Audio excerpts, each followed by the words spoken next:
Hello friends, welcome back to the new tutorial. Today we are going to learn about get document means read by ID.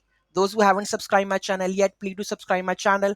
And if you like the video, please do like, share and comment on my video. Let's get started. For the read part, you have to go with the get document. So let's copy this get document or just copy this whole one because rest of the code is the same one. So here we go with this one. So let's comment this list one. So let's comment this and list this also. I need to comment this. Okay, now we have to add our get by id. So here we have the code. So let's replace the database id, collection id and the document id. We must have the document id, right? So let's replace with this. We have this, right? Let's go and update this. Fine.